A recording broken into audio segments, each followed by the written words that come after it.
Olá, sejam todos e todas muito bem-vindos ao RT1 Entrevista. Nosso convidado de hoje foi eleito no Amazonas em 2018 com mais de 55 mil votos para uma vaga na Câmara dos Deputados, pelo Partido Solidariedade. Bosco Saraiva é um político conhecido no Estado. Foi de vereador, deputado estadual, secretário de governo e vice-governador de Amazonino Mendes. Deputado, muito obrigado por nos atender a nossa solicitação. Seja muito bem-vindo. E eu já lhe pergunto, qual análise o senhor faz do primeiro semestre legislativo deste ano? Foi um semestre muito complicado, porque nós continuamos convivendo com um segundo ciclo viral da Covid-19 e, portanto, o Brasil, nós aqui sofremos imensamente no Amazonas e o Brasil continua ainda a sofrer. Evidentemente que tudo isso reflete muito no Congresso Nacional como um todo. O Congresso ainda está funcionando de forma muito restrita. Na Câmara, por exemplo, só é possível acessar à Câmara 2 pessoas por gabinete por dia, exatamente em razão das restrições impostas pela Covid-19. Nós esperamos que o segundo semestre seja mais brando, porque a tendência é essa. A gente vê que a situação está se conformando no Brasil e, especialmente, os principais centros já estão reabrindo seus negócios, seus espaços. No entanto, a Câmara dos Deputados ela não funciona somente com os grandes centros, ela funciona em todo o Brasil, do menor ao maior município do nosso país. Levando-se em consideração isso, acho que foi bastante produtivo o primeiro semestre. Houve muitos debates polêmicos, naturalmente, isso é bom para todos, a polêmica é boa para todos, para amadurecer o país, para amadurecer o parlamento e efetivamente, para amadurecer seus parlamentares. O segundo semestre segundo semestre de trabalho legislativo começa nessa primeira semana de agosto e já com pautas quentes. O senhor integra a comissão especial que analisa a reintrodução no sistema eleitoral brasileiro do voto impresso. Como o senhor vai votar? Como o senhor vê essa proposta e como o senhor viu as supostas provas apresentadas pelo presidente Jair Bolsonaro de indícios de corrupção, de fraude nas urnas eletrônicas? Olha, Gerson, eu sou representante do Solidariedade nesta comissão. Para nós, do nosso partido, o voto impresso é um retrocesso. Eu assisti ontem a fala do presidente da República. Ele não falou em provas, ele falou em possibilidade de indícios. Quer dizer, então tem uma realidade muito distante daquilo que seria necessário para refazimento do pensamento da maioria lá da comissão, pelo que eu percebo. Então, as consequências não são boas. Assim, de 96 para cá, não há um único caso que tenha sido comprovado de fraude nas eleições no formato que nós temos. Ponto. Essa coisa da gente dizer só tem Brasil, Butão e não sei mais quem, isso é de uma discriminação tão grande com a capacidade brasileira de fazer as coisas. Quem usa esse argumento, ele é tão pobre de argumentação que ele diminui a capacidade do Brasil de inventar coisas. Acho que nós temos que avançar para o melhoramento do sistema dentro do uso da tecnologia. Jamais retornar ao que era antes, porque sim, o manuseio de célula por cédula depois das eleições. Só é ler o substitutivo que está apresentado no relatório para ser votado. 5h, fecha a cabine, cada sala de aula em que funcionou a votação, abre a urna e manuseia, quando, na verdade, nós já temos o voto impresso, que é o boletim de urna, que é passível de ação, de reclamação e de recurso naquele momento, porque lá existem fiscais. Então, se nós já temos, eu inclusive tenho permanentemente comigo um boletim de urna. Eu tenho por aqui, isso aqui é um boletim de urna. Aqui está o voto impresso, resultado das eleições. Aqui está. Esse é o voto impresso, que já é impresso atualmente. Então, o que o que se quer é se conferir aquilo que já está conferido. No entanto, Gerson, é preciso observar que a notícia do voto impresso rememora na mente de muitos aquele sistema antigo. O manuseio desses milhões de votos no Brasil inteiro, não só nas capitais, mas nos bolsões, no sertão, no interior da Amazônia, no Vale do Jequitinhonha, onde muitos territórios ainda têm dono. Nas capitais, nas áreas periféricas, onde o crime organizado comanda, sim, determinadas áreas.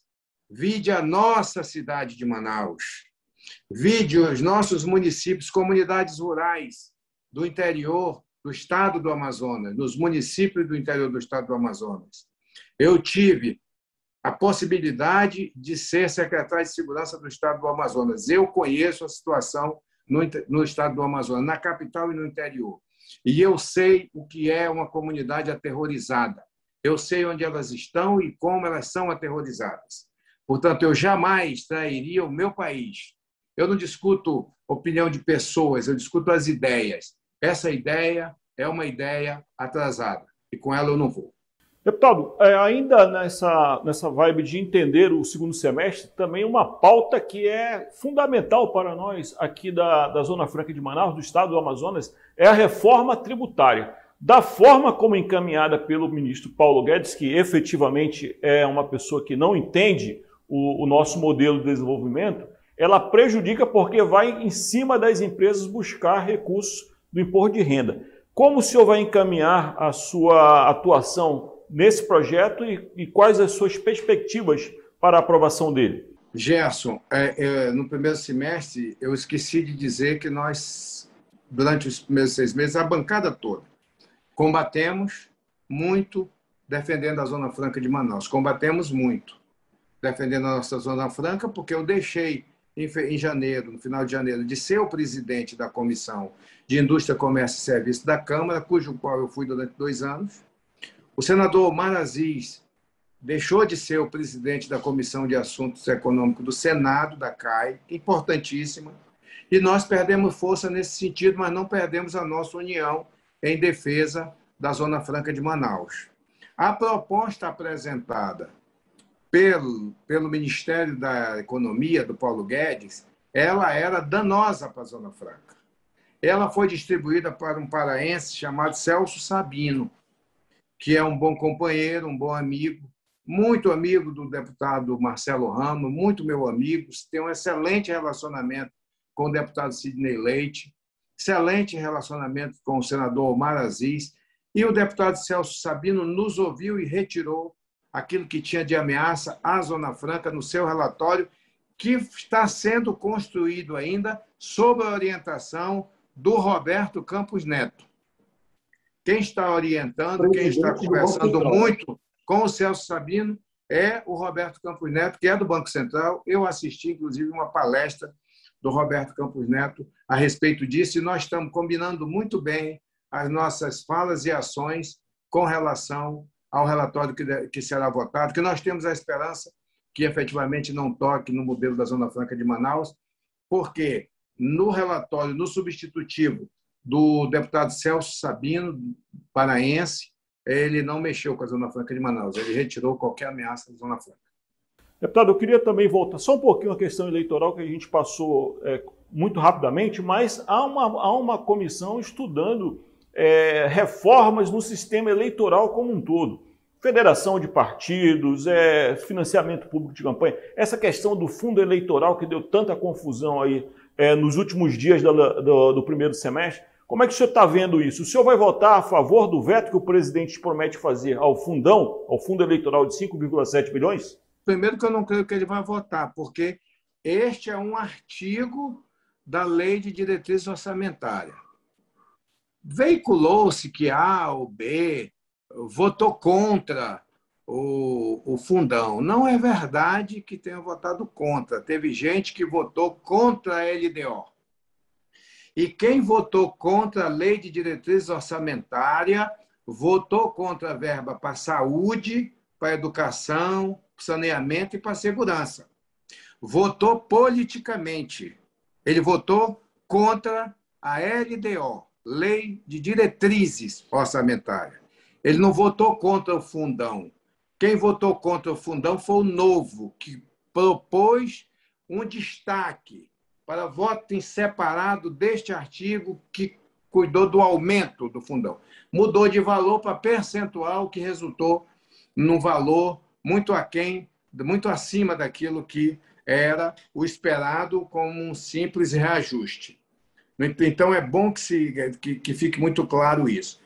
Eu votei a favor do LDO porque eu jamais votaria contra o dinheiro para a saúde, para a educação, para o saneamento, ou para inviabilizar o governo do meu país, seja quem esteja lá.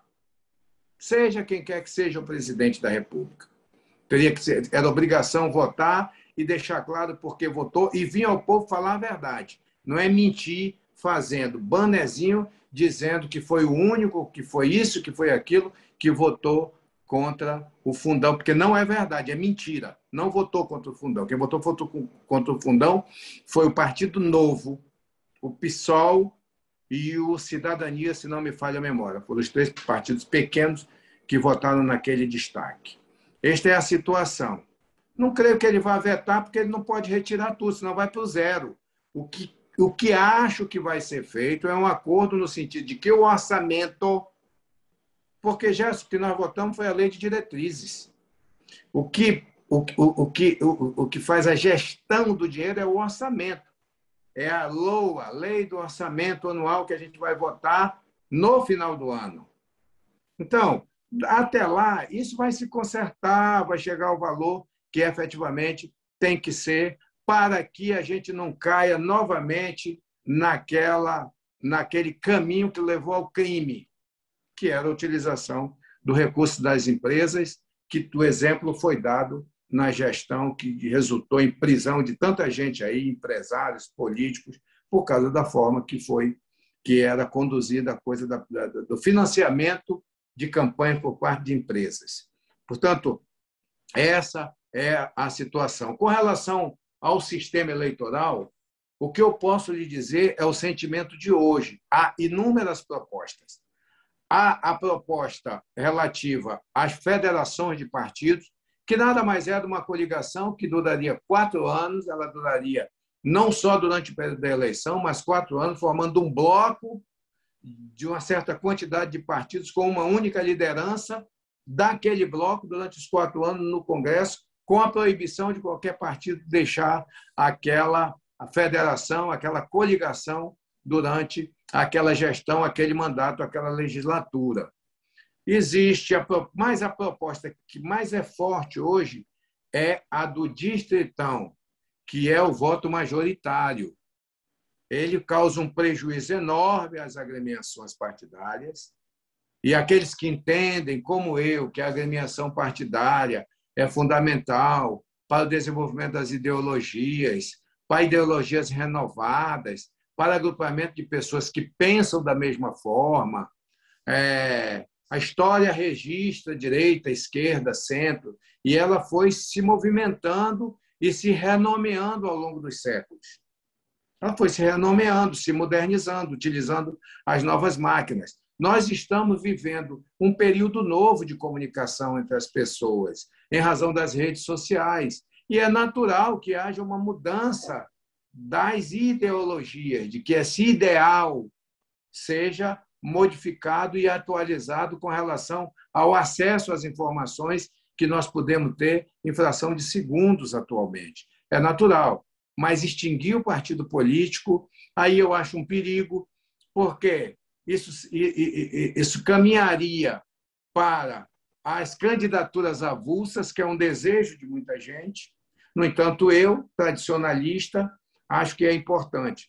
No entanto, boa parte da Câmara, dos deputados, prefere o tal do distritão, que é o voto majoritário, é como, trocando em miúdos. Gerson, você compreende, mas muita gente não compreende. O senador, por exemplo, é majoritário. Os mais votados é que entram. No caso dos deputados, deputados estaduais e vereadores, é o conjunto de votos que a agremiação recebe que fica com aquela quantidade de cadeiras. E aí há um processo mais democratizado, na minha forma de ver. A possibilidade de entrar alguém com menos votos, com a mesma capacidade, com menos recurso financeiro, porém com uma capacidade intelectual bastante interessante para o conjunto da população.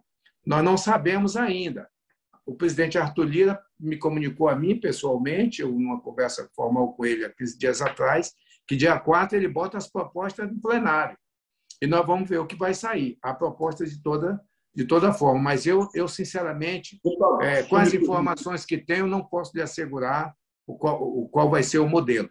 Não pode ser esse. Por que aconteceu com esse modelo, Jéssica? Não há candidato suficiente para a quantidade de partidos. Nós temos 32 partidos. Cada um tem que fazer uma chapa. E aí não tem candidato suficiente no Brasil para compor todas as chapas dentro das regras atuais. Deputado, o senhor me falou no briefing dessa entrevista que não será candidato à reeleição. Vai buscar uma vaga na Assembleia Legislativa. O que levou o senhor a tomar essa decisão? Olha só, vários motivos. Eu percorri muitas estradas diferentes na Câmara Municipal, na Assembleia Legislativa, agora na Câmara dos Deputados. Eu tive a oportunidade de dirigir secretarias municipais e estaduais, importantes secretarias, graças a Deus. E a pauta de Brasília é uma pauta interessante, mas sendo fundamentalmente um vereador, como eu fui 4 mandatos, originado da periferia da cidade, lá do Morro da Liberdade, do tempo da lata d'água na cabeça, da fundação da Reino Unido da Liberdade, do movimento cultural no meu bairro, fortalecimento dessa ideia política naquele pequeno bairro de 4 ruas, que ofertou agora à cidade um prefeito, bons quadros políticos. A pauta estadual me interessa mais do que a pauta federal, eu diria assim. A pauta de debate federal ela é muito interessante, mas tem 518 para cuidar. E levando-se em conta um pouco da experiência que eu já adquiri durante esses 30 anos de atividade ininterrupta na vida pública, eu pretendo contribuir com a mocidade, com os mais moços, se assim o povo aceitar me conduzir, me permitir continuar fazendo política por mais 4 anos, a Assembleia Legislativa, cuidando da pauta do meu Estado, com a experiência de ter vivido Brasília, com as relações construídas em Brasília, com o fortalecimento dentro do meu partido. Acho que contribuo mais com o meu povo se eu estiver por aqui por perto. E, deputado, o seu partido, qual o encaminhamento dele para a eleição do ano que vem? Ele vai marchar junto com o governador Wilson Lima, vai buscar alternativas ao nome do governador? O senador Omar Aziz é uma alternativa? Como é que o senhor está vendo essa formação da chapa majoritária para o governo do Estado? O senador Omar Aziz é o nosso candidato ao Senado. O debate em relação ao governo do Estado ainda não entrou na pauta do Solidariedade, nós ainda não discutimos. Eu tive essa semana, terça e quarta, reuniões em São Paulo com a direção do nosso partido. Nós só vamos discutir isso no início do ano que vem e nós não vamos, de forma nenhuma, atropelar essa pauta. Se quer para presidente da República, essa discussão passa também pelo bloco que nós vamos formar, quem vamos apoiar para a presidência da República, mas, sinceramente, nós estamos muito atentos e muito focados nesse semestre com relação a essas questões da definição do novo sistema eleitoral, como ele vai ser, como vai ser processado, essa questão do voto impresso ou não, um passo de cada vez. E, de princípio, nós relacionamos os assuntos relativos à presidência da República, aos governos, para janeiro do ano que vem, quando ele será debatido em nível nacional e em nível estadual dentro da nossa agremiação partidária. Aproveitando a sua perspicácia política, uma vez que está há tanto tempo na luta aqui no nosso Estado, como o senhor avalia uma eventual candidatura do senador Eduardo Braga para o governo do Estado? Olha, eu acho que o jogo está aberto. O que a gente vê o que a gente percebe é a candidatura, que haverá candidaturas do doutor Amazonino, do senador Eduardo Braga e outros que se anunciam, que já me anunciaram e já me disseram também que pretendem disputar. Mas eu, pessoalmente, acho que ainda é muito cedo para a gente perder tempo com isso. Muito cedo. Ainda tem, como diriam os velhos mais antigos, muita água para correr embaixo dessa ponte. E ainda tem muito samba no Morro da Liberdade, deputado? Está esquentando agora com as proibições sendo suspensas. Eu acho que esquenta lá. Os meninos vão fazer uma homenagem ao Zezinho no próximo carnaval. Todos esperam que já esteja tudo lá, todo mundo vacinado, regularizado, e o carnaval possa ser cheio de felicidade. Mas é uma justa homenagem ao cantor Zezinho Corrêa. Deputado Bosco Saraiva, o Real Time 1 agradece a sua atenção, agradece a sua participação aqui no RT1 Entrevista. Muito obrigado. Deixo aberto para o senhor fazer suas considerações finais. Eu que agradeço essa oportunidade, estou sempre à disposição. Sempre, não tenha dúvida que será, já me conhece de longa data, e vai ser sempre uma fala muito franca, muito sincera. Não tenho medo da realidade, estou aí para enfrentar. Tudo certo, um grande abraço a todos, meus sentimentos a todos aqueles que se entristeceram pela perda de tantas pessoas próximas, assim como eu, perdi tanta gente. Deus sabe o que faz com a gente. Nós vivemos o final de uma terceira guerra mundial e não se sabe ainda como vai ser o pós-guerra, mas a gente espera que na fé, cada um com a sua fé, com o seu jeito de acreditar no futuro, nós possamos nos levantar e louvar todos aqueles que nos deixaram, mas que são estrelas guias para nossas vidas. Muito obrigado a você pela oportunidade, amigo. Um grande abraço a todos. Muito obrigado mesmo, deputado Bosco Saraiva, muito obrigado mesmo. E a você que nos acompanha, nosso muito obrigado também.